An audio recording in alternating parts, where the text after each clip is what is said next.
नमस्कार दोस्तों।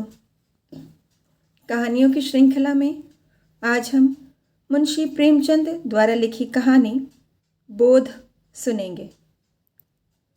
दोस्तों, अगर आपको मेरी सुनाई गई कहानियाँ पसंद आती हैं तो मेरा आपसे विनम्र निवेदन है कि मेरे चैनल को सब्सक्राइब करें, लाइक करें, साथ ही अपने दोस्तों रिश्तेदारों के साथ शेयर भी करें। तो आइए सुनते हैं बोध।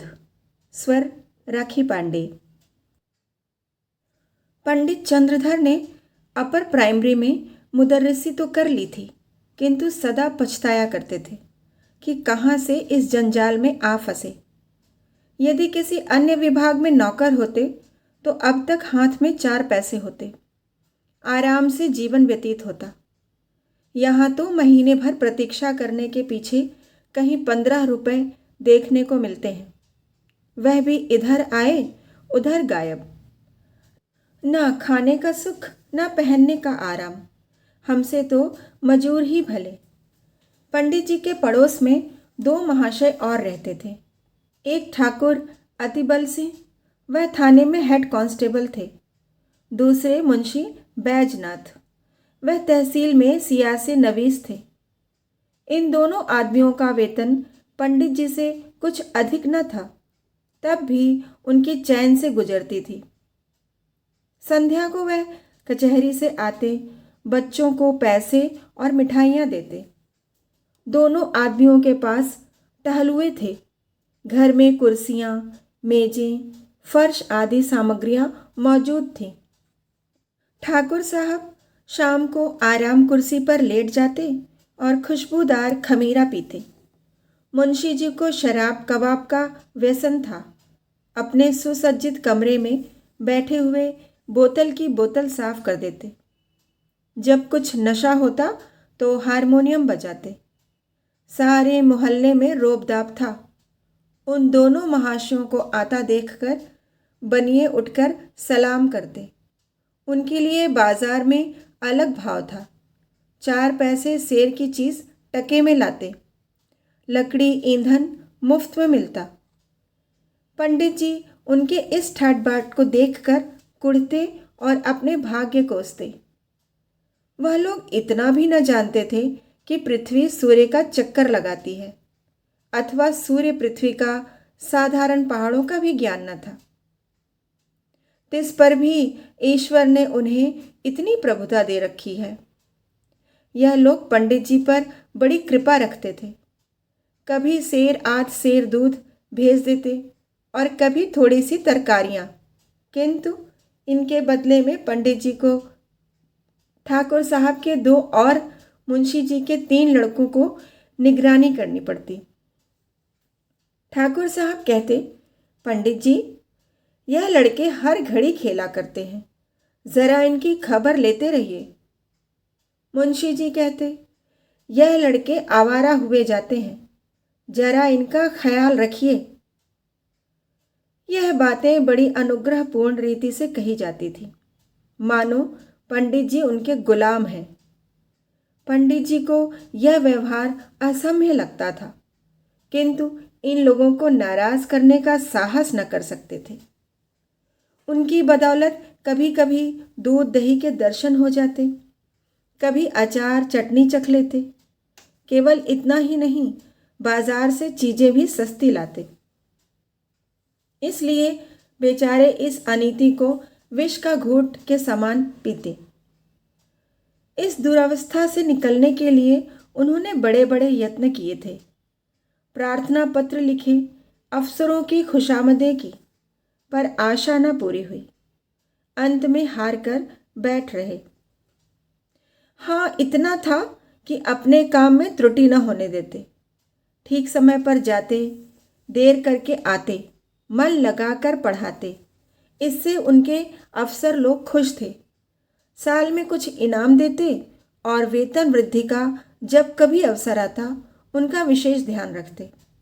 परंतु इस विभाग की वेतन वृद्धि ऊसर की खेती है, बड़े भाग्य से हाथ लगती है। बस्ती के लोग उनसे संतुष्ट थे। लड़कों की संख्या बढ़ गई थी। और पाठशाला के लड़के तो उन पर जान देते थे। कोई उनके घर आकर पानी भर देता, कोई उनकी बकरी के लिए पत्ती तोड़ लाता। पंडित जी इसी को बहुत समझते थे। एक बार सावन के महीने में मुंशी वैजनाथ और ठाकुर अतिबल सिंह ने श्री अयोध्या जी की यात्रा की सलाह की। दूर की यात्रा थी, हफ्तों पहले से तैयारियां होने लगी। बरसात के दिन सपरिवार जाने में अड़चन थी, किंतु स्त्रियां किसी भांति न मानती थीं। अंत में विवश होकर दोनों महाशयों ने एक एक सप्ताह की छुट्टी ली और अयोध्या जी चले। पंडित जी को भी साथ चलने के लिए बाध्य किया। मेले ठेले में एक फालतू आदमी से बड़े काम निकलते हैं। पंडित जी असमंजस में पड़े, परंतु जब उन लोगों ने उनका व्यय देना स्वीकार किया तो इनकार न कर सके और अयोध्या जी की यात्रा का ऐसा सुअवसर पाकर न रुक सके। बिलौर से 1 बजे रात को गाड़ी छूटती थी। यह लोग खा पीकर स्टेशन पर आ बैठे। जिस समय गाड़ी आई, चारों ओर भगदड़ सी पड़ गई। हजारों यात्री जा रहे थे। उस उतावली में मुंशी जी पहले निकल गए। पंडित जी और ठाकुर साहब साथ थे, एक कमरे में बैठे। इस आफत में कौन किसका रास्ता देखता है। गाड़ियों में जगह की बड़ी कमी थी, परंतु जिस कमरे में ठाकुर साहब थे उसमें केवल 4 मनुष्य थे। वह सब लेटे हुए थे। ठाकुर साहब चाहते थे कि वह उठ जाएं तो जगह निकल आए। उन्होंने एक मनुष्य से डांट कर कहा, उठ बैठो जी, देखते नहीं हम लोग खड़े हैं। मुसाफिर लेटे लेटे बोला, क्यों उठ बैठे जी, कुछ तुम्हारे बैठने का ठेका लिया है? ठाकुर, क्या हमने किराया नहीं दिया है?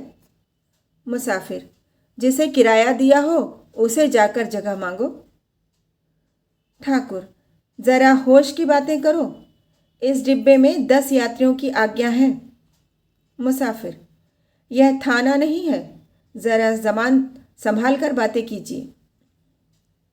ठाकुर, तुम कौन हो जो? मुसाफिर, हम वही हैं जिस पर आपने खुफिया फरोशी का अपराध लगाया था, जिसके द्वारा से आप नकद 25 रुपये लेकर टले थे। ठाकुर, आहा, अब पहचाना, परंतु मैंने तो तुम्हारे साथ रियायत की थी। चालान कर देता तो तुम सजा पा जाते। मुसाफिर, और मैंने भी तो तुम्हारे साथ रियायत की कि गाड़ी में खड़ा रहने दिया। ढकेल देता तो तुम नीचे चले जाते और तुम्हारी हड्डी पसली का पता न लगता। इतने में दूसरा लेटा हुआ यात्री जोर से ठट्ठा मारकर हंसा और बोला, क्यों दरोगा साहब, मुझे क्यों नहीं उठाते? ठाकुर साहब क्रोध से लाल हो रहे थे। सोचते थे अगर थाने में होता हो तो इनकी जबान खींच लेता, पर इस समय बुरे फंसे थे। वह बलवान मनुष्य थे, पर यह दोनों मनुष्य भी हट्टे कट्टे पड़ते थे। ठाकुर, संदूक नीचे रख दो, बस जगह हो जाए। दूसरा मुसाफिर बोला, और आप ही क्यों ना नीचे बैठ जाएं, इसमें कौन सी हेठी हुई जाती है। यह थाना थोड़े ही है कि आपके रोब में फर्क पड़ जाएगा। ठाकुर साहब ने उसकी ओर भी ध्यान से देखकर पूछा, क्या तुम्हें भी मुझसे कोई बैर है? जी हाँ, मैं तो आपके खून का प्यासा हूँ। मैंने तुम्हारा क्या बिगाड़ा है?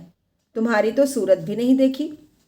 दूसरा मुसाफिर, आपने मेरी सूरत न देखी होगी, पर आपकी मैंने देखी है। इसी कल के मेले में आपने मुझे कई डंडे लगाए।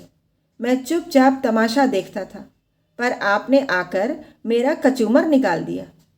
मैं चुपचाप रह गया, पर घाव दिल पर लगा हुआ है, आज उसकी दवा मिलेगी। यह कहकर उसने और भी पांव फैला दिए और क्रोधपूर्ण नेत्रों से देखने लगा। पंडित जी अब तक चुपचाप खड़े थे, डरते थे कि कहीं मारपीट न हो जाए। अवसर पाकर ठाकुर साहब को समझाया।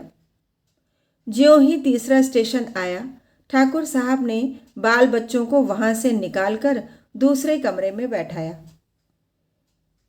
इन दोनों दुष्टों ने उनका असबाब उठाकर जमीन पर फेंक दिया। जब ठाकुर साहब गाड़ी से उतरने लगे तो उन्होंने उनको ऐसा धक्का दिया कि बेचारे प्लेटफॉर्म पर गिर पड़े। गार्ड से कहने दौड़े थे कि इंजन ने सीटी दी, जाकर गाड़ी में बैठ गए। उधर मुंशी बैजनाथ की और भी बुरी दशा थी। सारी रात जागते गुजरी, जरा पैर फैलाने की जगह न थी। आज उन्होंने जेब में बोतल भरकर रख ली थी। प्रत्येक स्टेशन पर कोयला पानी ले लेते थे। फल यह हुआ कि पाचन क्रिया में विघ्न पड़ गया। एक बार उल्टी हुई और पेट में मरोड़ होने लगी। बेचारे बड़ी मुश्किल में पड़े। चाहते थे कि किसी भांति लेट जाएं, पर वहां पैर फैलाने को भी जगह न थी। लखनऊ तक तो उन्होंने किसी प्रकार जब्त किया। आगे चलकर विवश हो गए। एक स्टेशन पर उतर पड़े। खड़े न हो सकते थे। प्लेटफॉर्म पर लेट गए। पत्नी भी घबराई, बच्चों को लेकर उतर पड़ी। असबाब उतारा, पर जल्दी में ट्रंक उतारना भूल गई। गाड़ी चल दी। दरोगा जी ने अपने मित्र को इस दशा में देखा तो वह भी उतर पड़े।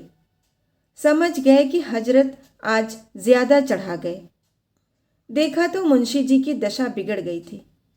ज्वर, पेट में दर्द, नसों में तनाव, कै और दस्त। बड़ा खटका हुआ। स्टेशन मास्टर ने यह दशा देखी तो समझा हैजा हो गया है। हुक्म दिया कि रोगी को अभी बाहर ले जाओ। विवश होकर मुंशी जी को लोग एक पेड़ के नीचे उठा लाए। उनकी पत्नी रोने लगी।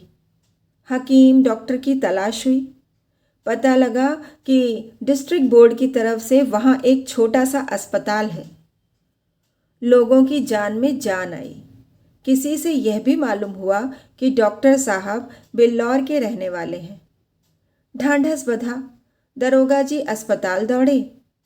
डॉक्टर साहब से सारा समाचार कह सुनाया और कहा, आप चलकर ज़रा उन्हें देख तो लीजिए।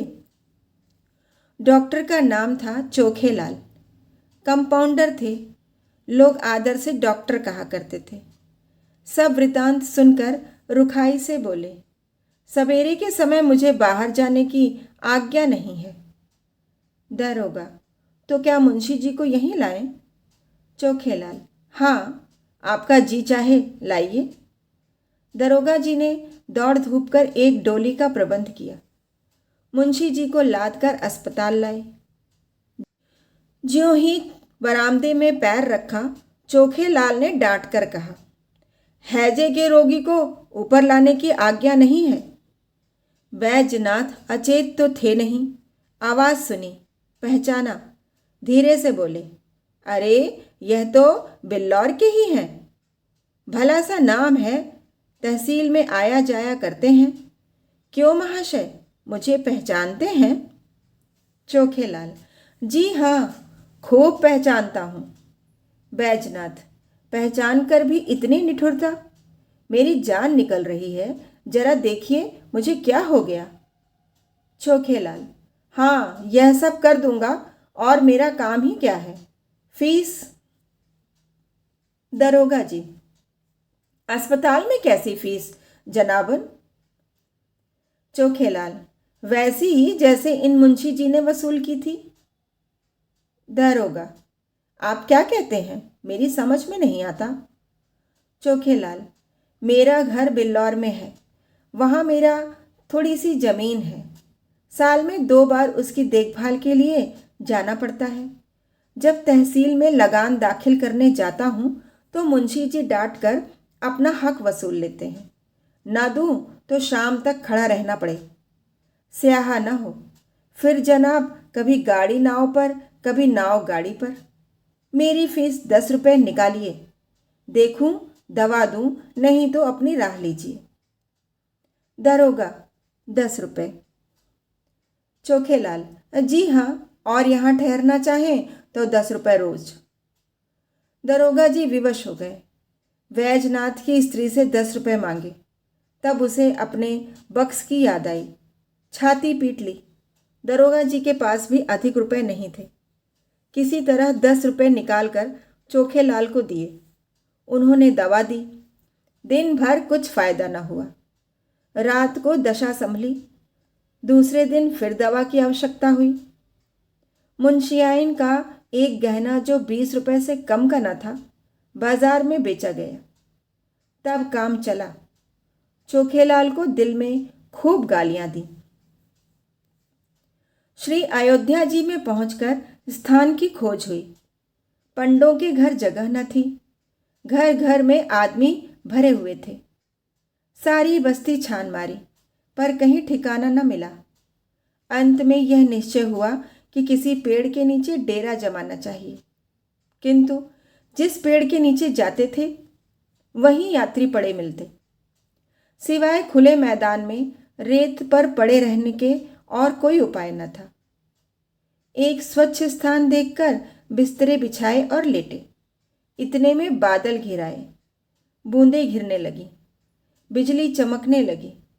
गरज से कान के पर्दे फटे जाते थे। लड़के रोते थे। स्त्रियों के कलेजे कांप रहे थे। अब यहाँ ठहरना दुस्सह था, पर जाएं कहाँ? अकस्मात एक मनुष्य नदी की तरफ से लालटेन लिए आता दिखाई दिया। वह निकट पहुंचा तो पंडित जी ने उसे देखा।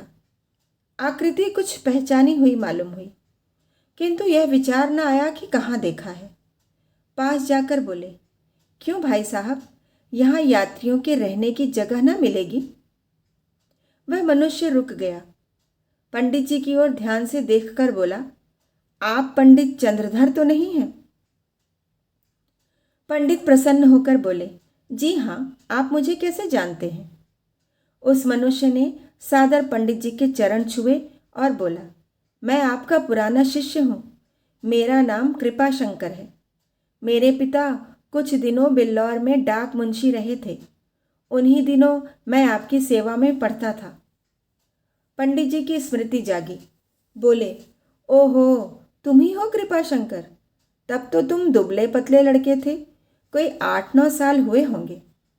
कृपाशंकर, जी हाँ, 9वां साल है। मैंने वहाँ से आकर एंट्रेंस पास किया। अब यहाँ म्यूनिसिपैलिटी में नौकर हूँ। कहिए, आप तो अच्छी तरह रह रहे थे। सौभाग्य था कि आपके दर्शन हो गए। पंडित जी, मुझे भी तुमसे मिलकर बड़ा आनंद हुआ। तुम्हारे पिता अब कहाँ हैं? कृपाशंकर, उनका तो देहांत हो गया। माता जी हैं। आप यहाँ कब आए? पंडित जी, आज ही आया हूँ। पंडों के घर जगह न मिली, विवश हो यहीं रात काटने की ठहरी। कृपाशंकर, बाल बच्चे भी साथ हैं? पंडित जी, नहीं, मैं तो अकेला ही आया हूँ, पर मेरे साथ दारोगा जी और सियाहिन व्हील साहब हैं। उनके बाल बच्चे भी साथ हैं। कृपाशंकर, कुल कितने मनुष्य होंगे? पंडित जी, हैं तो 10, किंतु थोड़ी सी जगह में निर्वाह कर लेंगे। कृपाशंकर, नहीं साहब, बहुत सी जगह लीजिए। मेरा बड़ा मकान खाली पड़ा है। चलिए, आराम से 1-2-3 दिन रहिए। मेरा परम सौभाग्य है कि आपकी कुछ सेवा करने का अवसर मिला।